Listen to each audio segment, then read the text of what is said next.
नमस्कार दोस्तों, मैं प्रशांत आप सबका स्वागत करता हूं। लोअर पीसीएस और RO ARO mains GS mark test का ये मेरा 21वां वीडियो है। इससे पहले इस सीरीज के कुल 20 वीडियो इस चैनल पे अपलोड किए जा चुके हैं। तो अभी तक अगर आपने उन्हें ना देखा हो तो आप इस चैनल पे चले जाइए, वहाँ पर आपको जीएस मार्क टेस्ट के नाम से एक प्लेलिस्ट मिलेगी। उस प्लेलिस्ट में इस सीरीज के सभी वीडियो आपको मिल जाएंगे, तो वहाँ जाकर आके आप उन्हें देख सकते हैं। दोस्तों, जैसा कि आप जानते हैं, इस मार्क टेस्ट में हम कुल 25 प्रश्नों को देखते हैं जो कि जीएस के सभी सब्जेक्ट्स को कवर करते हैं। तो चलिए इन्हीं सब बातों के साथ इस मार्क टेस्ट की शुरुआत करते हैं। तो हमेशा की तरह पहला प्रश्न एंशिएंट हिस्ट्री से हमारा है और बहुत ही शानदार प्रश्न है। विश्व में शून्य की सबसे पुरानी मिसाल किसे माना जाता है? बक्साली पांडुलिपि, ग्वालियर किले में स्थित चतुर्भुज मंदिर का शिलालेख, वाल्मीकि रचित प्रशस्ति और अशोक की प्रयाग प्रशस्ति। तो ABCD में से उत्तर देना है और इसका हमारा जो उत्तर है वो है ए। आइए थोड़ा व्याख्या देखें। तो देखिए, 8वीं सदी में बना ग्वालियर का किला, इसी किले में 9वीं सदी में एक चट्टान काटकर एक मंदिर का निर्माण किया गया जिसे चतुर्भुज मंदिर कहा जाता है। इसी मंदिर में 9वीं सदी का एक शिलालेख मिला है जिस पर 270 अंकित है। असल में ये एक बाग का साइज बताने का इसमें प्रयास किया गया है, एक बगीचे का। ठीक है, और इसे ही अभी तक विश्व का सबसे पुराना शून्य माना जाता रहा है। लेकिन बक्साली गांव में कुछ पांडुलिपियां मिली जो तक्षशिला से जुड़ी हैं। तो इसे ब्रिटेन के ऑक्सफोर्ड में बडलियन लाइब्रेरी में संग्रहित किया गया है। और पहले ये माना जाता था कि ये पांडुलिपि जो है, बक्साली पांडुलिपि, ये 8वीं या 12वीं शताब्दी के मध्य की रचना है। लेकिन अभी कार्बन डेटिंग द्वारा ये पता चला है कि ये 3री या 4थी सदी की रचना है। ठीक है, तो ये 70 भोजपत्रों से बनी इन पांडुलिपि में 3 अलग अलग सामग्रियों के प्रमाण मिलते हैं। तो अब इसी को माना जाता है। ठीक है, पहले चतुर्भुज मंदिर में माना जाता था जो शून्य का था, 270 अंकित था। ठीक है, हम दूसरे प्रश्न पे आ गए हैं। बहुत ही कठिन प्रश्न है, IAS में पूछा गया ये प्रश्न है। तो ये बौद्ध मठों से संबंधित प्रश्न है। एक तरफ राज्य है, तो धनकर मठ हिमाचल प्रदेश, रूम टेक मठ सिक्किम, ताबो मठ हिमाचल प्रदेश और काई मठ अरुणाचल प्रदेश। तो कौन सा युग्म सही सुमेलित नहीं है, ये पूछा जा रहा है। तो 2 का देखिए हमारा उत्तर होगा डी। काई मठ असल में अरुणाचल प्रदेश में न होकर के हिमाचल प्रदेश में है। तो आइए देखें, तो काई मठ हिमाचल प्रदेश राज्य में अवस्थित है। तो यहाँ पर धनकर मठ, रूमटेक मठ, ताबो मठ, काई मठ, इन सब के बारे में डिटेल दिया गया है, आप पढ़ सकते हैं। हम आगे बढ़ेंगे। हरिहर तथा बुक्का ने विजयनगर साम्राज्य की नींव निम्नलिखित में से किसके शासनकाल में डाली थी? यानी दिल्ली का सुल्तान कौन था? इल्तुतमिश, बलबन, फिरोज शाह तुगलक और मोहम्मद बिन तुगलक। तो निश्चित रूप से इसका उत्तर है मोहम्मद बिन तुगलक। तो 3 का हमारा उत्तर है डी। देखिए, हरिहर और बुक्का के उदय के विषय में बहुत सारी कहानियां जो है प्रचलित है। उसी में से एक कहानी ये भी है। हालांकि विद्वानों में मतभेद है, कोई एक राय नहीं है। तो यहाँ पर अगर हम देखें तो विद्यारण्य नामक संत के प्रभाव में ये लोग थे। हरिहर और बुक्का निश्चित रूप से विजयनगर साम्राज्य को स्थापित करने में इन संत का बहुत बड़ा योगदान था। और मोहम्मद बिन तुगलक के शासनकाल में इन लोगों ने विजयनगर साम्राज्य की स्थापना की थी। अब हम आ गए हैं चौथे प्रश्न पे। हम मानवता को वहाँ ले जाना चाहते हैं जहाँ न वेद है, न कुरान है और न ही बाइबिल है। ये उक्ति किसकी है? महात्मा गांधी, स्वामी विवेकानंद, रविन्द्रनाथ टैगोर और राजा राम मोहन राय। तो इसका उत्तर है स्वामी विवेकानंद। ठीक है, तो ये कथन स्वामी विवेकानंद का है। इनके गुरु थे स्वामी विवेकानंद जी के रामकृष्ण परमहंस। और 1893 में अमेरिका के शिकागो के प्रथम विश्व धर्म सम्मेलन में स्वामी जी ने हिंदू धर्म का प्रतिनिधित्व किया था। और यहीं पर उन्होंने कहा था कि जो मेरा ईश्वर है, जो मेरा भगवान है, वो घर में खाना पकाने वाली पतीली के आखिरी अन्न में निवास करता है तथा भूखे व्यक्ति को रोटी देने में विश्वास करता है। अब हम आ गए हैं 5वें प्रश्न पे। अनुशीलन समिति के संदर्भ में 2 कथन दिए गए हैं, इन पर हमें विचार करना। पहला, अनुशीलन समिति की स्थापना मूलतः प्रथम मित्रा और पुलिन दास द्वारा की गई और दूसरा, अरविंद घोष भी इस समिति से जुड़े थे, तो इसका उत्तर है 5 का हमारा सी। असल में 1 और 2 दोनों सही है। आइए व्याख्या देखें। तो अनुशीलन समिति भारत के स्वतंत्रता संग्राम के समय बंगाल में बनी अंग्रेज विरोधी गुप्त क्रांतिकारी सशस्त्र संस्था थी और इसकी स्थापना मूलतः प्रथम मित्रा पी मित्रा के नाम से जो प्रसिद्ध रहे और पुलिनदास द्वारा की गई थी। बारिंद कुमार घोष और भूपेंद्र नाथ दत्त के सहयोग से 1907 में कलकत्ता में क्रांतिकारी संगठन के रूप में अनुशीलन समिति का पुनर्गठन किया गया। अरविंद घोष भी इससे जुड़े थे। अप्रैल 1906 में अनुशीलन समिति के 2 सदस्यों बारिंद कुमार घोष और भूपेंद्र नाथ दत्ता ने युगांतर नामक साप्ताहिक पत्र का प्रकाशन किया, काफ़ी प्रसिद्ध है ये। और इसी समय अनुशीलन समिति के सदस्यों ने कुछ क्रांतिकारी गतिविधियां भी संपन्न की। 1905 और 6 के दौरान युगांतर के अतिरिक्त कई अन्य पत्र पत्रिकाओं ने भी क्रांतिकारी विचारों के प्रसार में महत्वपूर्ण भूमिका निभाई, जिनमें से संध्या एक प्रमुख नाम था। हालांकि क्रांतिकारी विचारधारा के प्रसार में सबसे महत्वपूर्ण कार्य युगांतर ने किया। अगले प्रश्न की तरफ हम बढ़ेंगे। म्यांमार और भारत के बीच सीमा निर्धारित करने वाली पर्वत श्रेणियां हैं। अकाई पर्वत श्रृंखला, Arakan Yoma, great dividing range और उक्त में से कोई नहीं। तो इसका उत्तर है बी हमारा आराकान योमा। तो अराकान योमा पर्वत श्रेणी पश्चिमी म्यांमार में स्थित है, जो भारत और म्यांमार के मध्य प्राकृतिक सीमा निर्धारित करती है। इसकी प्रमुख पहाड़ियां नागा, चीन, लुसाई और पटकाई है। अराकान योमा से संबंधित तथ्य यहाँ पे लिखे गए हैं, आप पढ़ सकते हैं। हम आगे बढ़ेंगे 7वें प्रश्न पे। गरजने वाली चालीसा ये शब्द निम्नलिखित में से किससे संबंधित है? व्यापारिक पवनों से, भूमंडलीय पवनों से, पछुआ पवनों से और ध्रुवी पवनों से। तो पछुआ पवन इसका उत्तर है। आइए व्याख्या देखें। तो गरजता चालीसा पछुआ पवने हैं जो 40 से 50 डिग्री अक्षांशों पर दक्षिणी गोलार्ध में, मुख्यतः दक्षिणी हिंद महासागर क्षेत्र में उत्तर पश्चिम से दक्षिण पूर्व की ओर प्रभावित होती हैं। इसके साथ प्रचंड झंझावत भी चलते हैं और प्रचंडता के कारण ही इन्हें गरजता चालीसा कहते हैं। अब इसमें देखें तो 40 से 50 डिग्री दक्षिणी अक्षांश के बीच इन्हें गरजती चालीसा, 50 डिग्री दक्षिणी अक्षांश के समीपवर्ती इलाकों में प्रचंड पचासा और 60 डिग्री दक्षिणी अक्षांश के पास चीखती साठा नाम से पुकारा जाता है। 8वें प्रश्न पे हम आ गए हैं। किस प्रकार के वन प्रदेश को विश्व का फलोद्यान कहते हैं? शीतोष्ण पर्णपाती वन, उष्ण कटिबंधीय सदाबहार वन, शीतोष्ण सदाबहार वन और भूमध्य सागरीय वन। तो डी इसका हमारा उत्तर है। आइए देखें। तो भूमध्य सागरीय वन प्रदेश को फलों की कृषि के कारण विश्व का फलोद्यान भी कहा जाता है। इन क्षेत्रों में आमतौर पर संतरा, अंजीर, जैतून और अंगूर जैसी फसलों की खेती की जाती है। अब आ गए हम 9वें प्रश्न पे। सूची 1 को सूची 2 से सुमेलित करना है और नीचे दिए गए कूट से सही उत्तर चुनना है। तो 1 सूची में चिकित्सा और सूची 2 में संबंधित क्षेत्र है।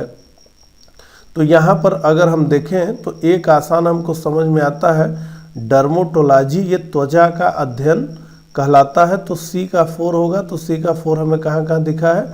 ए में दिखा और सी में दिखा, इसलिए डी इसका उत्तर नहीं होगा और बी इसका उत्तर नहीं होगा और सी ही इसका उत्तर है। तो 9th का उत्तर सी है। तो एंजियोलॉजी रुधिर वाहिनी का अध्ययन, आर्टोलॉजी कान का अध्ययन, डर्मोटोलॉजी त्वचा का अध्ययन और हीमोटोलॉजी रुधिर यानी ब्लड का अध्ययन। ठीक है, हम आगे बढ़ेंगे 10वें प्रश्न पे। विटामिन ए का संश्लेषण निम्न में से किसके द्वारा होता है? अग्नाशय, छोटी आंत, बड़ी आंत और यकृत। तो निश्चित रूप से 10th का डी उत्तर हमारा यकृत। तो यकृत मानव शरीर के सबसे बड़ी ग्रंथि है जो विटामिन ए के संश्लेषण के साथ ग्लूकोज को ग्लाइकोजन के रूप में संचित रखने का कार्य करती है। पित्त के श्रावण का कार्य यकृत का होता है। यद्यपि पित्त में एंजाइम नहीं होता, किंतु यह वसाओं के पाचन के लिए आवश्यक होते हैं। यकृत हिपेरिन के श्रावण, आरबीसी के निर्माण हेतु आयरन के संग्रहण, कार्बनिक पदार्थों के संग्रहण आदि का कार्य भी करते हैं। अब हम आगे बढ़ते हैं। तो हम आ गए हैं 11वें प्रश्न पे। क्यूलेक्स मच्छर में इंसेफेलाइटिस का वायरस पाया जाता है, इससे शरीर का कौन सा अंग प्रभावित हो जाता है? लसिका पर्व, मस्तिष्क, अस्थि मज्जा और आंख। तो निश्चित रूप से इसका उत्तर है मस्तिष्क। गोरखपुर का रीजन इससे काफ़ी प्रभावित है। तो एन्सेफेलाइटिस से मस्तिष्क प्रभावित होता है। क्यूलेक्स मच्छर में एन्सेफेलाइटिस का वायरस पाया जाता है। फाइलेरिया से लसिका में रक्त कोशिकाएं प्रभावित होती हैं। मलेरिया लाइपोडियम परजीवी प्रोटोजोआ से फैलता है और फाइलेरिया प्रोटोजोओं के द्वारा फैलता है। ल्यूकीमिया लाल रक्त वड़िकाओं की विसंगति से होता है। तो यहाँ जापानीज इंसेफेलाइटिस के बारे में भी कुछ प्रमुख तथ्य दिए गए हैं, आप पढ़िए। निम्नलिखित कथनों पर विचार करिए। तो कुल 2 कथन दिए गए हैं। एंडियम 1 जीन वाले बैक्टीरिया आमतौर पर सुपरबग होते हैं। एंटीबायोटिक्स की अनिश्चित या आंशिक खुराक रोगाणु रोधी प्रतिरोध का कारण है। तो नीचे दिए गए कोट से सही उत्तर हमें चुनना है। तो 1 और 2 दोनों इसके उत्तर सही है। आइए व्याख्या देखें। तो एंडियम 1 जीन वाले बैक्टीरिया आमतौर पर अधिकांश एंटीबायोटिक दवाओं के लिए प्रतिरोधी हैं। एंडियम 1 को पहली बार 2008 में क्लेबसिला न्यूमोनिया बैक्टीरिया में पहचाना गया था और रोगाणु रोधी प्रतिरोधक एक प्राकृतिक घटना है जहां बैक्टीरिया उत्परिवर्तन होता है और जिन कोशिकाओं को पहले एंटीबायोटिक्स द्वारा निशाना बनाया गया था उनमें सुधार होता है। 2 या 2 से अधिक दवाओं के लिए प्रतिरोधी बनने वाले सूक्ष्म जीवों को सुपरबग्स कहा जाता है। 13वें प्रश्न पे हम आ गए हैं। इंडियन पॉलिटी का प्रश्न यहाँ से शुरू हो जाता है। राष्ट्रपति पर महाभियोग के संदर्भ में निम्नलिखित में से कौन सा कथन सत्य नहीं है? तो कुल 4 कथन दिया गया, 3 सत्य हैं, 1 असत्य है। राष्ट्रपति को उसके कार्यकाल पूर्ण होने से पूर्व महाभियोग चलाकर पद से हटाया जा सकता है। राष्ट्रपति पर संविधान का उल्लंघन करने पर महाभियोग चलाया जा सकता है। तो ये भी सही है, ये भी सही है।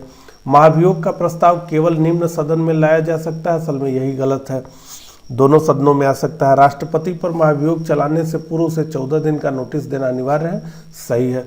तो सी हमारा 13 का उत्तर है। यहाँ पर सारी चीज़ें लिखी गई हैं, आगे बढ़ते हैं।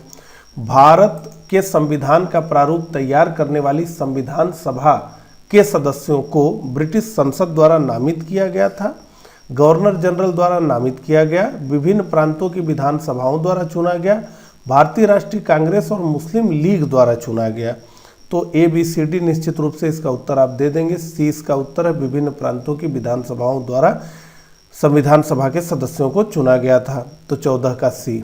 तो संविधान का जो हमारे संगठन था वो कैबिनेट मिशन द्वारा अनुशंसित योजना के आधार पर हुआ, जिसमें सदस्यों को प्रांतीय विधानसभाओं के सदस्यों द्वारा अप्रत्यक्ष रूप से चुना गया था। व्यवस्था किस प्रकार थी?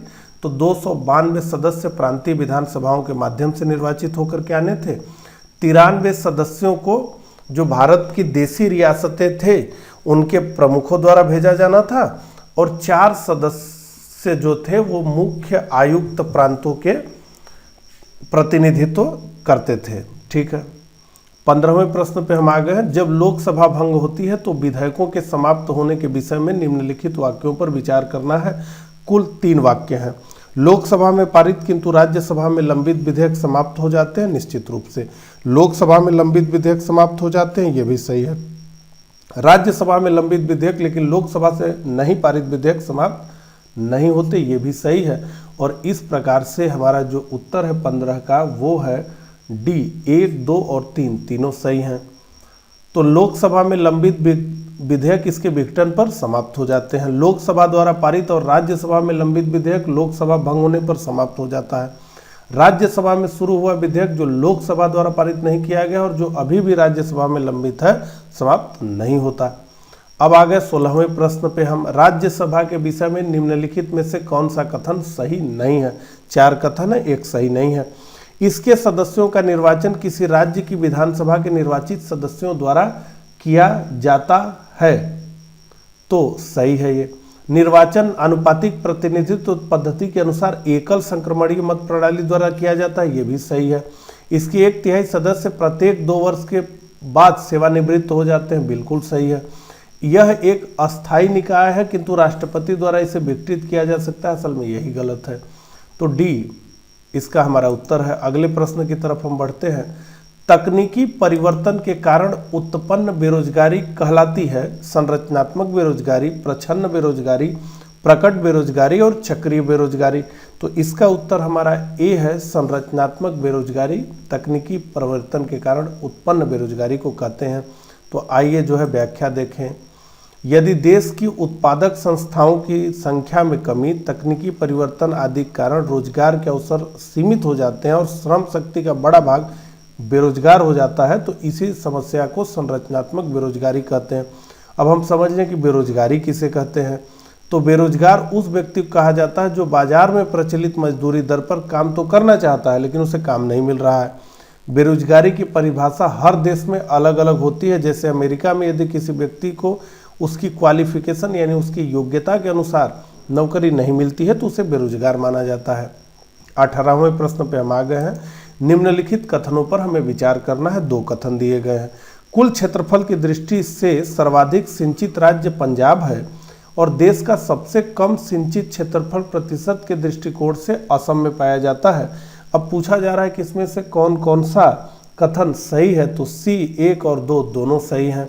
आइए व्याख्या देखें। तो 19वीं कृषि संगणना के अनुसार वर्ष 2010-11 में सर्वाधिक सिंचित क्षेत्रफल, ध्यान दीजिए प्रतिशत के रूप में नहीं हो रहा बात हो रही है, ये संपूर्ण क्षेत्रफल की बात हो रही है। उत्तर प्रदेश, मध्य प्रदेश, राजस्थान, आंध्र प्रदेश एवं गुजरात है।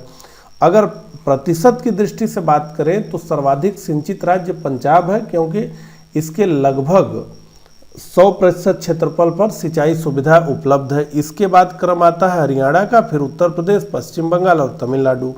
देश का सबसे कम सिंचित क्षेत्रफल प्रतिशत के दृष्टिकोण से असम में पाया जाता है, जबकि क्षेत्रफल के हिसाब से बात अगर हम करें तो सर्वाधिक असिंचित क्षेत्रफल क्रमशः महाराष्ट्र, राजस्थान, मध्य प्रदेश और कर्नाटक में पाया जाता है। 19वें प्रश्न पे हम आ गए हैं। उत्तर प्रदेश की आर्थिक राजधानी किसे कहा जाता है। तो निश्चित रूप से आसान प्रश्न है, कानपुर को कहा जाता है। अब आ गए हम 20वें प्रश्न पे। बढ़िया प्रश्न है। उत्तर प्रदेश के किस वन्य जीव अभ्यारण्य में राजधरी और देवदारी झरना स्थित है। तो बखीरा अभ्यारण्य, चंद्रप्रभा वन्य जीव अभ्यारण्य, हस्तिनापुर वन्य जीव अभ्यारण्य और कछुआ अभ्यारण्य। तो ये चंद्रप्रभा वन्य जीव अभ्यारण्य इसका उत्तर है बी। आइए व्याख्या देखें। तो चंद्रप्रभा वन्य जीव अभ्यारण्य की स्थापना मई 1957 में की गई थी। यह खूबसूरत पिकनिक स्पॉट है जो घने जंगलों और प्राकृतिक झरना जैसे राजधारी और देवदारी से घिरा हुआ है। अब आ गए 21वें प्रश्न पे। प्रसिद्ध व्यक्ति उपाधि युग्म में से कौन सा सही सुमेलित नहीं है। तो man of destiny Lord Clive, Fuhrer Germany को लोग कहते थे हिटलर को, sparrow major general Rajendra Singh, black Gandhi Martin Luther King junior और मैन ऑफ डेस्टिनी ये असल में गलत है, ये नेपोलियन के लिए कहा जाता था। ये व्याख्या देखें तो ये 21 का हमारा उत्तर है ए। तो man of destiny Napoleon Bonaparte का लोकप्रिय उपनाम था। उल्लेखनीय है कि सुपर कैट लॉर्ड क्लाइव का लोकप्रिय उपनाम था। अब आ गए हम 22वें प्रश्न पे। किस राज्य ने जबरन धर्मांतरण के विरुद्ध एक अध्यादेश पारित किया है। तो निश्चित रूप से अभी इसकी काफ़ी चर्चा है, उत्तर प्रदेश ने किया है। आइए व्याख्या देखें। तो उत्तर प्रदेश राज्य सरकार ने 24 नवंबर 2020 को उत्तर प्रदेश गैर कानूनी धर्मांतरण निषेध अध्यादेश पारित कर दिया है। यह अध्यादेश धर्मांतरण को एक गैर जमानती अपराध बनाता है जिसके लिए 1 से 10 साल कारावास और 15,000 रुपये से लेकर 50,000 रुपये तक के जुर्माने का प्रावधान किया गया है। अब 23वें प्रश्न पे हम आ गए हैं। निम्नलिखित में से किस भारतीय खिलाड़ी को ICC player of the decade award के लिए नामित किया गया है। विराट कोहली, रोहित शर्मा, एमएस धोनी, युवराज सिंह। तो निश्चित रूप से ये उत्तर हमारा है विराट कोहली। तो इंटरनेशनल क्रिकेट काउंसिल ने भारत के कप्तान विराट कोहली और स्पिनर रविंद्र चंद्र अश्विन को अंतर्राष्ट्रीय क्रिकेट में उनके शानदार प्रदर्शन के आधार पर ICC player of the decade award के लिए नामित किया है और यह अवार्ड पिछले दशक यानी 2010 से 2019 के लिए प्रदान किया गया। अब आ गए हम 24वें प्रश्न पे। निम्नलिखित में से किस राज्य के पूर्व मुख्यमंत्री तरुण गोगोई का 23 नवंबर 2020 को निधन हो गया। तो तरुण गोगोई असम के कांग्रेस के भूतपूर्व मुख्यमंत्री थे। तो असम के पूर्व मुख्यमंत्री तरुण गोगोई का 23 नवंबर 2020 को निधन हो गया। गोगोई वर्ष 2001 से वर्ष 2016 तक असम के मुख्यमंत्री थे। 25वें प्रश्न पे हम आ गए हैं। एशिया का पहला सौर ऊर्जा संचालित कपड़ा मिल किस राज्य में स्थापित किया जाएगा? मध्य प्रदेश, तेलंगाना, महाराष्ट्र, कर्नाटक। तो इसका उत्तर है महाराष्ट्र। आइए व्याख्या देखें। तो एशिया का पहला सौर ऊर्जा सक्षम कपड़ा मिल महाराष्ट्र के परभणी जिले में स्थापित किया जाएगा।